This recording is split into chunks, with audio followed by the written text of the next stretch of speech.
Hey, Coach, man, what time is it? Oh, Slim, you know what time it is. 6 o'clock. Straight up and down.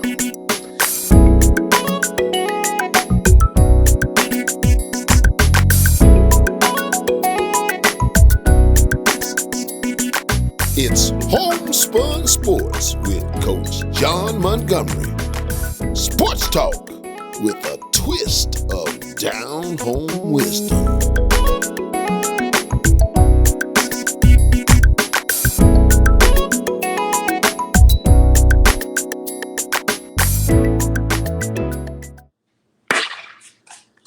Welcome. We're so glad you have tuned in once more. And again, it's HomeSpun Sports. Sports talk with just a twist, just a little twist of down home wisdom. I am your host, the coach, John W. Montgomery II. My ride or die, the man behind the glass. He way up there in Del City, Oklahoma. My kin folks. What's up, Slam? What's up, man? What's up? What's going on, Coach? How you doing? Outstanding, Slim, man. So excited about episode number 18 and our very special guest. This is actually a man who needs no introduction, Slim. When the pros in the National Football League, they go to this guy. When they want to know what's going on, when they want information and guidance and input, they seek his counsel. And we would be here all night. And it's a little late where he is. So without any further ado, I'm going to bring on a good friend of mine. Thank you so much for coming on and sharing with us again. Ladies and gentlemen, please make welcome my shown up good friend, Coach Jim Caldwell. Well, thanks a lot, John. Really pleasure to be back on with you and Slim again. So I know you guys have been quite busy looking at all the episodes that I've kind of missed, but I've gone back and looked at a few here and there, and you guys have been doing a tremendous job. So happy to be with you this evening. Jim, we're in tall cotton, man. We are in tall cotton just having you on our show, man. And thanks so much for your spirit to come on. Jim, I know it's late, man. We're not going to hold you long, man. We just got a couple of things we wanted to bounce by you. Coach, you head coach of the Indianapolis Colts. You know that organization. You know that crowd, the Lucas Oil Stadium. You're a coach. Owner Jim Irsay shocked the world when he pulled Jeff Saturday from the ESPN studio to the sidelines as the head football coach of the Colts. What's Jim Irsay getting himself into? Well, one of the things that I think a lot of people don't know about Jim. Jim's a football guy, and he's one of the few owners. There's quite a few of them, but one of the few owners that actually played the sport and actually has an understanding. I mean, he's played in college at SMU. He was a ball boy on the sidelines. Was a manager, was the equipment manager, was a scout, was the head of scouting, was obviously a kind of a GM, but president and owner. So he's been through the entire gamut. So he has a pretty good understanding of the game and all of its nuances. But obviously, I think everybody's reacting to the fact that he's hired, Jeff Saturday, who has not had any NFL experience or collegiate experience. And it might sound a bit odd to some that don't know the relationship. Jeff has worked there as a consultant. He's been in and out. He's been at practices. He worked closely with Frank. Obviously, everybody knows that he played for a number of years and was a heck of a player and a heck of a leader. So he's got all the intangibles. And I think more so than anything else is just it's going to be a bit trying time for Jeff just to adjust. He comes in on game week, which is busy as can be when you know what direction you're going in. And so as he had mentioned, he's kind of like drinking from a fire hose right now, because that's exactly what's happening to him. I mean, you think about all of the different things he's got to deal with in a very short period of time, getting to know the staff, which he's not going to be able to do in a couple of days. He had to find a play caller out of his group, so he had to kind of investigate and find out who's the best one to do that. He had to go also get a sense of what they're doing from a medical standpoint, who's going to be up, who's going to be down, what we're going to do with our 46-man roster on game day. You know, all of these different nuances, handling the media. I saw him on television again today. So he had media yesterday, media again today. That becomes a normal routine. But just all the other things dealing with practice organization. So there's a lot of things he's probably not going to be able to change his first week. He's really going to try to find out, okay, how are we doing things? Now, he knows some of this because he's been in and out at practice and things of that nature. But I'm sure his focus is going to be on an area which he knows well, and that's the offensive line. But it's still going to be a very trying time for him. Well, yeah, wow. That shocked me that he made that move. I mean, if you are Matt LaFleur, let me ask you this. If you're Matt LaFleur, you're sitting there at Green Bay, and we 3-6. Just got drubbed by Detroit. I mean, 15-9 against Detroit, Jim. And Aaron Rodgers throws 3 picks. I'm paying this guy $50 million a year, Jim Caldwell. 50.3. I got a quarterback over here, Jordan Love, that I had put first-round draft pick money in. Okay? Now, we got Dallas, we got Philly, Dallas, and Tennessee in a row after that coming up. Okay? Can't be no worse. Jim, can't be no worse than where we are right now. Okay? And a lot of people have said, give the young kid a chance. Put the young kid out there. You can't do no worse. Jim, I want your take on this, but Jim, $50 million supposed to solve some problems. $50 million supposed to cure some problems. You ain't supposed to have. Come on now, Coach. Come on now. Yeah, and you know that's I think what the casual observer would say. I've been around a couple guys that have made that kind of money at that position, and they do make up some shortcomings that you might have. But I've also know one thing as well: when you got a great one, you don't ever doubt the great ones. They find a way to come back. They have not been mathematically eliminated yet, okay, in terms of the playoffs. So that when that point gets there, then you may want to look at things a little differently. But listen to this, though. I remember we had 2010. We had year before we were 14-2. Had one of those great years. Went to the Super Bowl, lost to the Saints. Right. We come back the next year. We're struggling.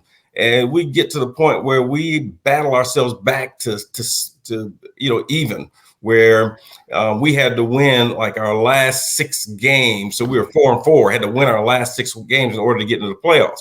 Or maybe it was just the other way. Maybe we were 6-6 and we had to win our last 4. I think that's what it was. Had to win our last 4.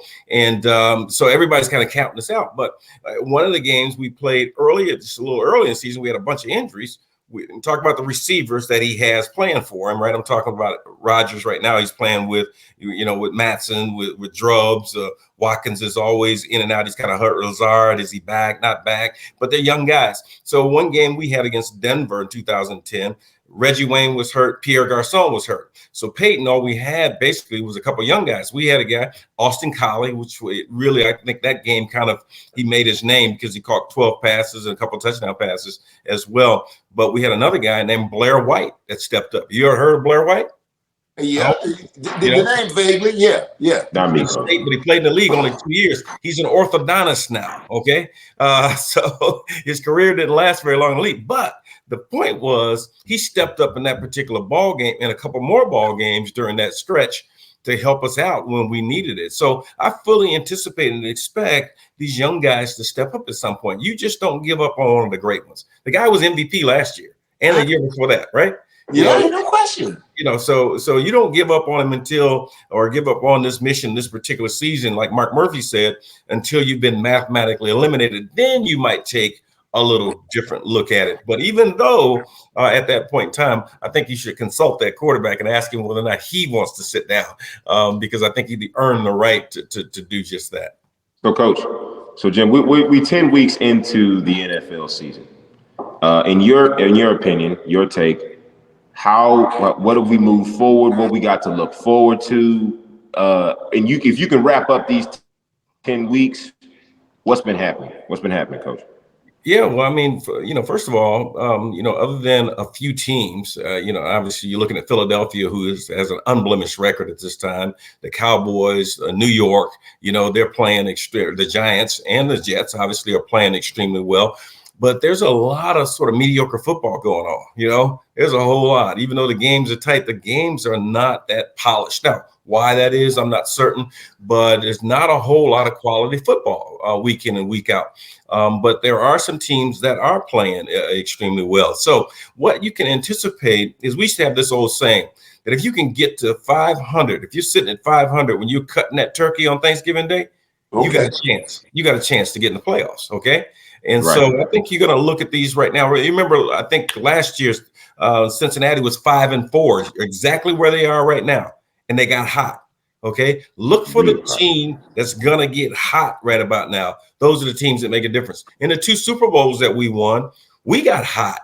Now, albeit in both cases, we got hot right at the beginning, the first week of the playoffs. We were cold the last portion, but got played well enough to get in, both at Baltimore and also at Indy. But we ended up winning it all because we did get hot there toward the latter part of it when it counted. So look for that team that's going to get hot and get it done.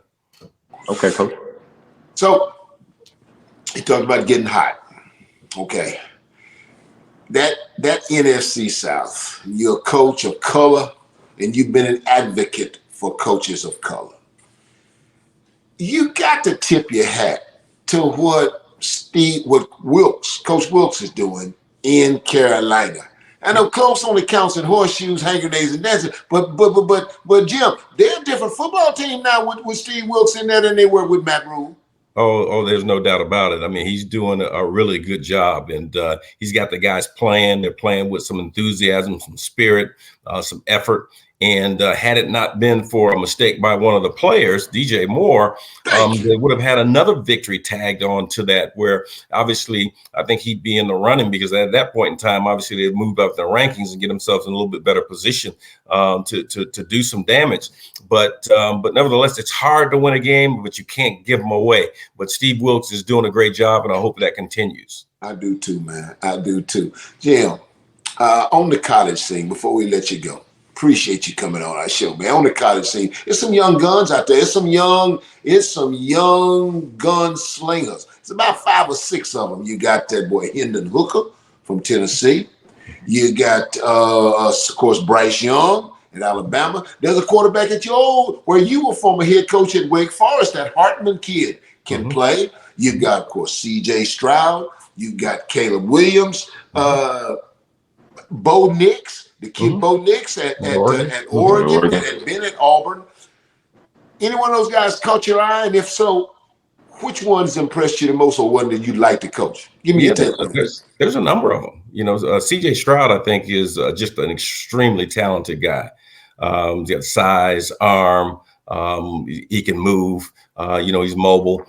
He's also one of those guys that looks like he has real good command of their offense and does a great job leading his team. Now, he's got some great guys to throw to, but that's what the big schools, the Power Fives have. They have athletes running around, so they got a number of them. Obviously, Marvin Harrison Jr. is doing a great job. We had his dad at Indy, and he's not quite a chip off the old block because he's bigger than his dad. I'm not certain if he's faster than Marvin, but he's probably just as fast, but a really good player. Stroud, I like him, really like him a lot. And also, I'm going to tell you something. Bryce Young, everybody's talking about maybe he's not big enough and those kinds of, but I think this guy, if you watch him, if he got the ball in his hand toward the end of the game, you got to feel that you always have a chance to win it all. He's got poise, right? They don't just hand out those Heisman trophies for no reason. I mean, this guy earned it.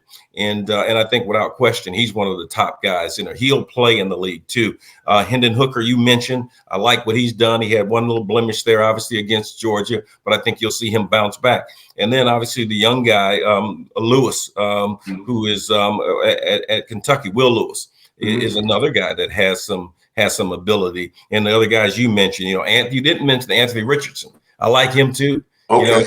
He can do some things. I think he's similar, to maybe a couple guys that are in the league that are playing right now. Maybe similar to PJ, maybe a little bit better. But this guy's a talented individual. So there's a number of guys that I really like.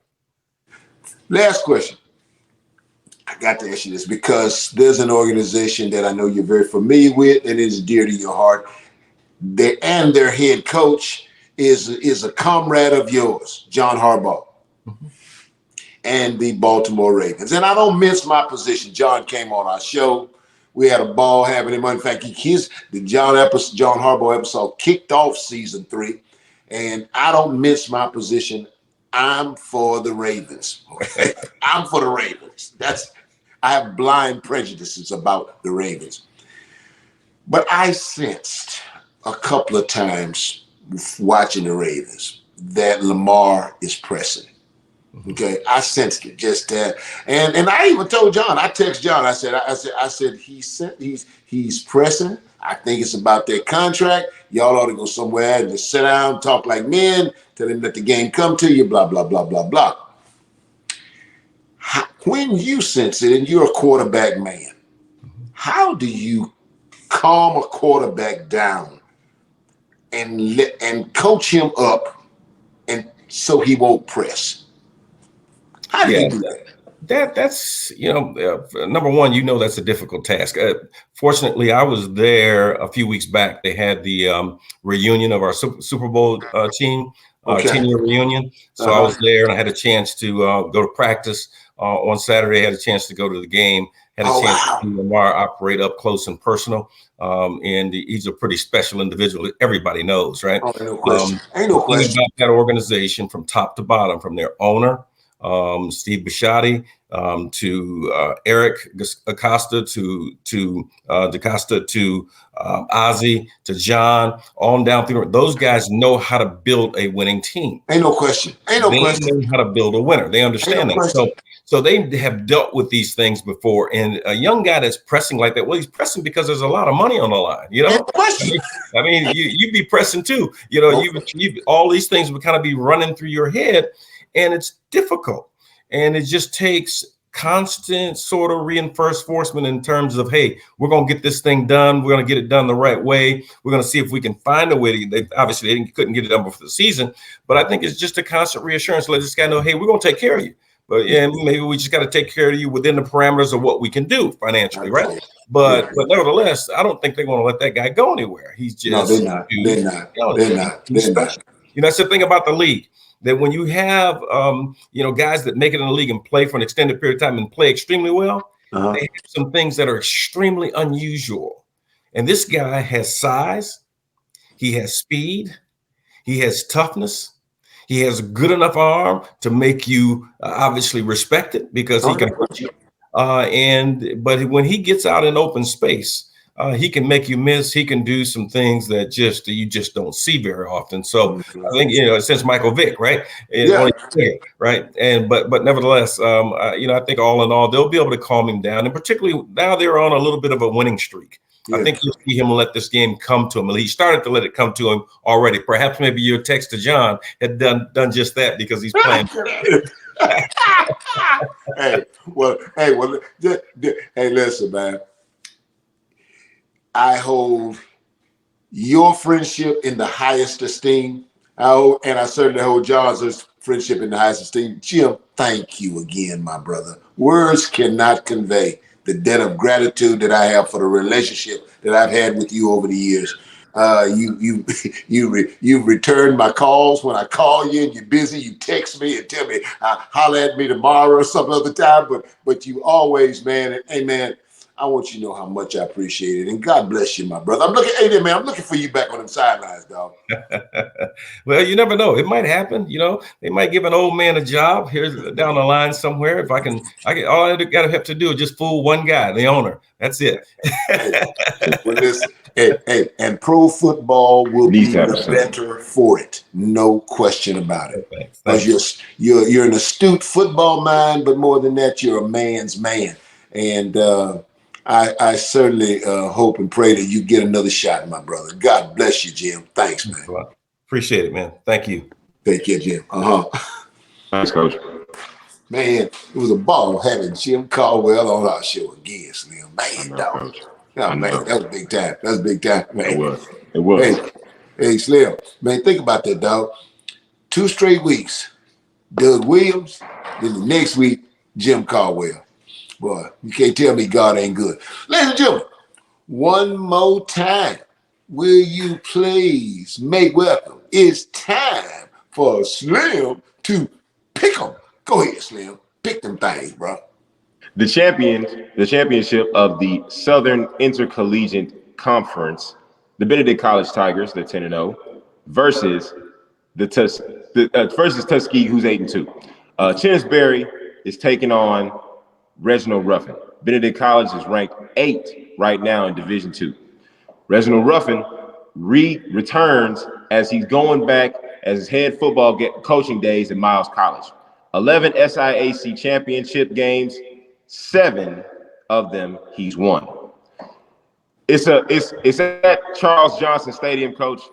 Benedict College Tigers, Holmes. Who you got? Man, Slim, I got to split the fence on this, and here's why. Chinnisberry, my frat brother, dadgum good coach, and a good friend of mine. Reggie Ruffin, my show enough ride or die. Both of these guys, Slim, have been on our show. I tell you what, Slim, Tuskegee hot as a $2 pistol. Slim, they won 8 in a row to get to this championship game they're playing this Saturday. I want Reggie to win at Tuskegee, but more than that, I want Benedict to win, and here's why.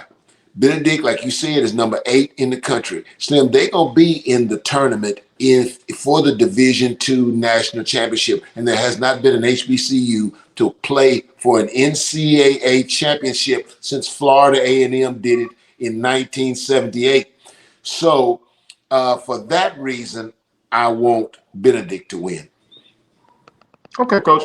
I got Benedict too. I got Benedict too. Yeah. North Carolina Central, they're 7-2, and they're taking on Norfolk State, who's at 1-8. Trey Oliver's Eagles are repositioning themselves to be to represent the MEAC in the Celebration Bowl. Now, as far as Norfolk State is concerned, you would think by now, after 8 straight winning seasons and 1 conference title and 3 divisional championships at Southern, Dawson Odoms is got to be thinking to himself, man, what did I get myself into? Ain't no question. Blue had it going on at Southern, and man, but dog, he can't throw rice and starving birds now up there in Norfolk. But Slim, you're right. I think Trey Oliver gonna come out of this victorious, and I look forward North Carolina Central to represent the MEAC in the Celebration Bowl. Yep, no question. Same, Coach. Grambling, they're 3-6. They come into H-Town taking on Texas Southern, who's 4-5. Clarence McKinney versus Hugh Jackson. Coach, if TSU is going to have a winning season, you've got to think to themselves, this is a must-win game. Grambling needs the momentum going into that Bayou Classic. Now, Coach, on a side note, you've got to feel good that Clarence McKinney and Texas Southern are going to end the season a winning one, because Valley beat Alabama A&M, and Texas Southern's last game is against Alabama A&M. What's your take on that? Well, yeah, Slim, you're right. If Clarence McKinney can beat Grambling, that'll give him 5, and then he got to go to Huntsville and play Alabama A&M, and that's a dadgum shame. Slim, did you see that Mississippi Valley beat Alabama A&M? I did. Slim, Alabama A&M ain't been worth a damn since that phony spring championship game that they played, and that's a shame of disgrace. But kudos to Coach Danzy at Mississippi Valley for snapping that losing streak and getting a SWAC win over Alabama A&M. But I'm gonna tell you what, Slim, at the end of the day, I still contend. I worked in both schools. Grambling people do not respect Texas Southern. I look for Grambling to come here and win. All right, Coach. Now that you had the burrito, let's get to the hot sauce with these NFL picks, okay? All right. Put some hot sauce on my burrito, baby. You know you look good to me. Minnesota Vikings, they 7-1. They had Buffalo, who's 6-2. All right. I think Donald Washington said it best, Coach. What a difference a day made. I know you know what I'm talking about. I know you heard that song. I'm feeling you. Both teams were involved in 20-17 games last Sunday. Minnesota struggled to beat Washington, and Buffalo got exposed by the Jets, Jets. Buffalo's 2-7 in one-score games this season, and you better believe, Coach, this is going to be a close game. I got the Vikings winning it. You got the Vikings winning, and Slim, I believe you're right. I'm anxious to see what T.J. Hawkinson, that tight end that came over in the trade from Detroit, I'm anxious to see what he does with Kirk Cousins. But I'm like you, Slim. It's going to be a close one, and Buffalo don't play well in close games. And plus, Josh Allen may not play. So That's true, Coach. I look for Minnesota to pull that one out. Yeah. Mm-hmm. Seattle, they 6-3, and they taking on Tampa Bay. Coach, this is a game that's on the road in Germany, in Munich, Germany, in Alliance Arena. 8:30 on Sunday. Las Vegas got the Seahawks as a 2.5-point favorite. Pete Carroll got his Seahawks rolling on a 4-game winning streak.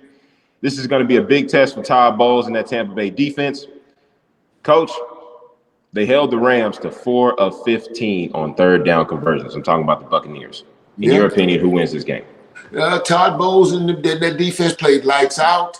But Slim, you know what? I got to tip my hat and eat some crow at the same time, because you and I talked about this when we were doing our conference preview back before the season started, and we said that Pete Carroll could be the first head coach to get the axe. But who thought Geno Smith would play like this? Man, but I tell you, I'm going to stick with Todd. I'm going to go with Todd. If he continues to play defense and TB12 can pull out a miracle in the fourth quarter like they did last week against the Rams. I know, but I got Tampa Bay. Come on, Todd. Come on. I got Seattle, Coach. But okay. The 3-5-1 Colts visit the 2-6 Las Vegas Raiders. Pops, you called it last week on the show. Frank Reich was shown the door after that 26-3 beatdown versus the Pats. The Colts, Coach, they're 0-14 on third down conversions, and they had 121 yards of total offense.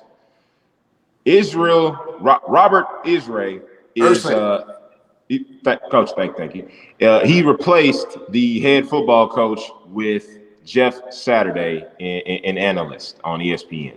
Yeah. What's your take on that? Well, first of all, it's a slap in the face to every coach of color who has struggled. It's 32 of them jobs, and the Rooney Rule, that ain't worth a damn. That don't count for nothing. Them owners do whatever they want to, and that was, again, manifested by this move.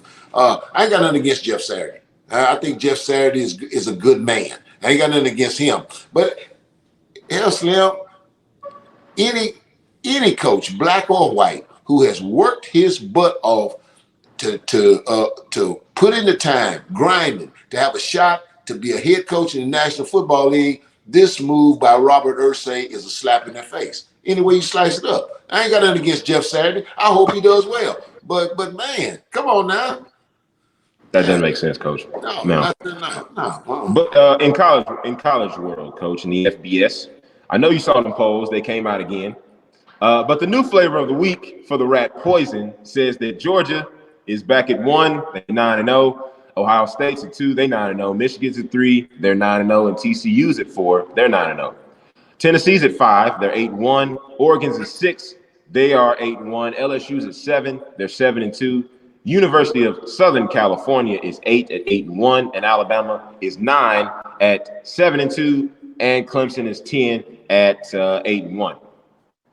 At this point, Coach, it's all about winning and style points. TCU's got 2 tough road games ahead of them this week, Saturday against Texas, next week against Baylor. And then they come home when they play Iowa State. What's your take? Well, it is. It's about style points from this point on. Because let me ask you this, Slim. Let's look at the fourth team, TCU. And then if you put TCU, you got to bet every red cent you got. TCU go head-to-head against Tennessee, 8-1. Who wins that game? So say you. Not TCU, Coach. Okay, Tennessee. So they go against Bo Nix and them up at Oregon. Oregon 8-1. You got to bet everything you got. Oregon.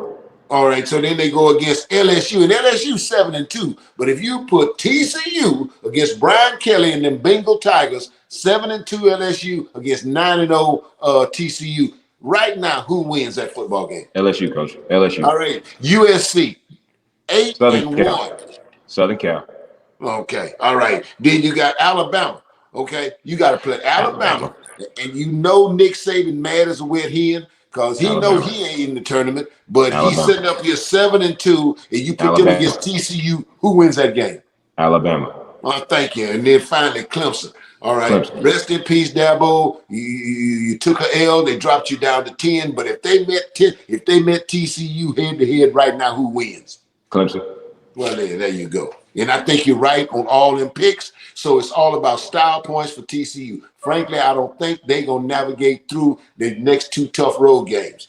Texas and that boy Steve Sarkisian got the Longhorns playing better. Dave Aranda up there at Baylor got Baylor playing better. I don't think they get past both of them, but we'll see. We'll see. So, Coach, in your hardest of hearts, what do you think will happen with this Auburn job? Slim, I think they're going to give it to Lane Kiffin.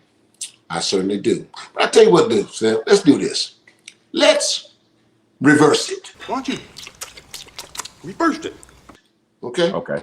Let's reverse it. Put Lane Kiffin at the head coaching position at Jackson State.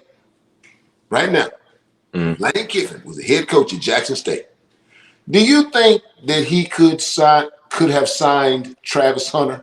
No. The number one recruit in the country. If Lane Kiffin was the head coach at Jackson State. Okay. And Slim, it ain't just Travis Hunter. Deion Sanders done stockpiled. That's cool. He got a bunch of 3 and 4 stars. Kids that Alabama and the other elite schools in the SEC wanted. Yep. He got them right down there at Jackson State. Yep. And that's my point exactly, Mildred.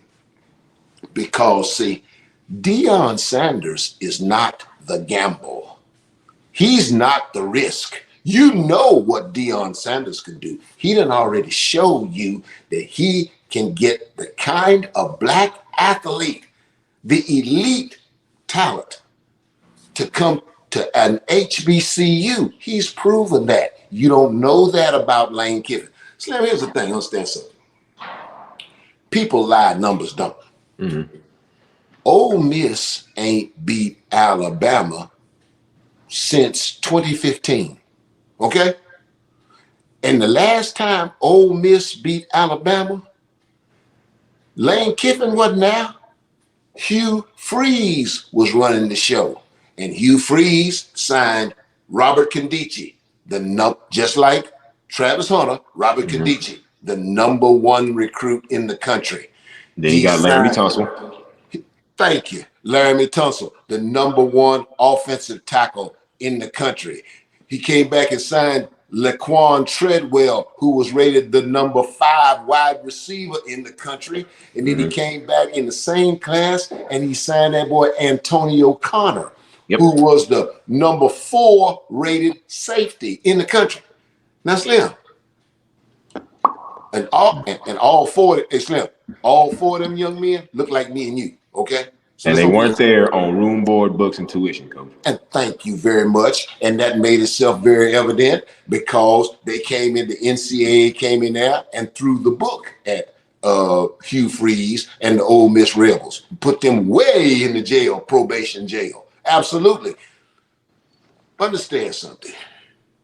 That even right now, Mildred, the white kid that's at Ole Miss is about the same as the white kid that's at Alabama.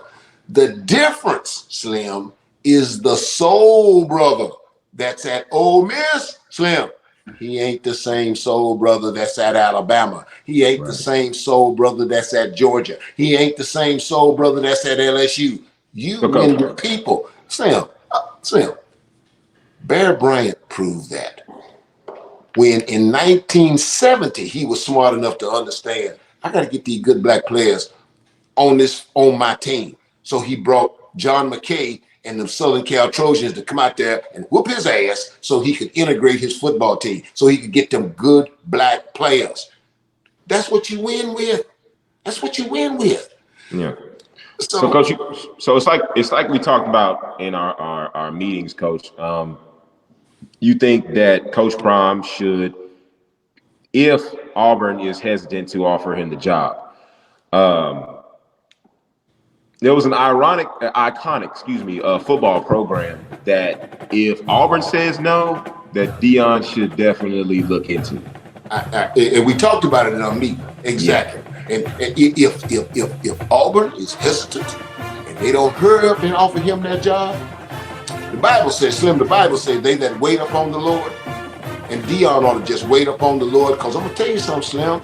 There's an iconic football program that the job could very well come over there.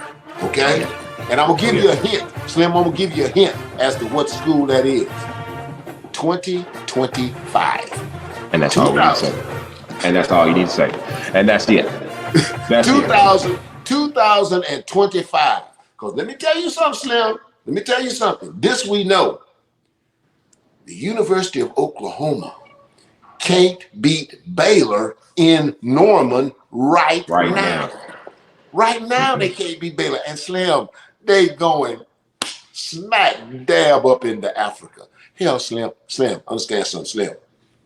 Texas is Africa as well, okay? SEC, geographically, Africa. Texas, geographically, Africa. Oklahoma's saving grace. Texas A&M ain't worth a damn. But look, but just, and Slim, let's share this with you so you'll understand. We're keeping it real. The great Barry Switzer could not do now at the University of Oklahoma what he did when he came there in the 70s and in the early 80s. He couldn't do that now. No. And you know why, Slim? Africa, the SEC is a different dynamic now than when it was when Barry Switzer was winning national championships in 74 and 75 at the University of Oklahoma. It wasn't the same going on in the SEC. No, it wasn't. Coach, they bringing Brent Venables in there because Oklahoma in 2025, they don't plan on being mediocre, Coach. I don't want no mediocre. I don't want no mediocre. I don't want no mediocre. No. They don't plan on going to Africa and beating Vanderbilt. They ain't trying to beat Kentucky. They didn't go there to even Arkansas. They didn't even go there to beat Arkansas. They went there to beat LSU. They went there to beat Georgia, and they went there to beat Alabama. You have spoken correctly, my son. You have spoken correctly. The powers that be at Oklahoma, they ain't going to the SEC to be mediocre. And what they're asking themselves even right now, is this the guy who can take us to Africa? Because I show where they're going. But Slim, let me ask you this. And you've seen the facilities, and you're well aware. You grew up in Oklahoma. You're in Oklahoma, even as we speak. We're both Okies. You put Deion Sanders in Owen Memorial Stadium with all of the facilities, all of the reputation, all of the pomp and circumstance. I mean, we're talking. He'd be illegal, Coach. He'd be illegal, Coach. He'd be illegal. Illegal. Let me tell you something. Hey, if Deion Sanders signed the #1 recruit, African American, who happened to be at Jackson State, what you think he'd be able to do at Oklahoma? Thank you. My point exactly. So Deion, my brother, if Auburn don't come after you lock, stock, and barrel as soon as the season over, chill. Just chill. Just chill. It's great to be in the studio with you again, Coach. Hey, man. I had a ball, dog. I had a ball. Tell Mom I love her, all right? I will, partner. Give my best to everybody up there in good old Oklahoma City. No question. I will. Yeah. And finally, I suspect that the folks in South Bend, Indiana, feeling pretty dadgum good about Coach Freeman. Just like I'm sure that the people in Baton Rouge, Louisiana, are feeling real good about Brian Kelly. Brian Kelly left Notre Dame for the same reason that the powers that be brought a black man, Marcus Freeman, head coach, to Notre Dame. Same exact reason. And last Saturday night, after that beat down, even Dabo Sweeney called it an ass whipping. They got to be thinking, we just might have found our guy. And hey, that's how I see it. 6 o'clock. Yeah, straight up and down. Hey. Well said, Coach. Well said. Well said. Listen, Coach, before we get out of here, Brittany Griner is still in mess. She's still overseas. She's still locked down in Russia. Hell, Coach, they don't even know where she is. Man, we got to be lifting that girl up, man. We've got to be praying for her. We've got to be in prayer, in unison for her safekeeping. And that the peace of God will just be with her. No question. No question. Ladies and gentlemen, that's how we see it. And that's how it is. That's how it is. Thank God we get to do this again. Ladies and gentlemen, thank you for tuning into this week's episode of HomeSpun Sports. Sports Talk with the twist of down home wisdom. Coach Caldwell, thank you so much for spinning the block and making the show again. I love these backs, Coach. We got to keep this going, man. Be sure not only to catch this episode on YouTube, but on iHeartRadio for your listening and your viewing pleasure. Also on Spotify, wherever you get your podcast from. We just want you to stay updated with the content. Make sure you're subscribed. Hit the like button, hit the comments. Hey, Coach. Hey, man. So I get out of here. Hey, my brother.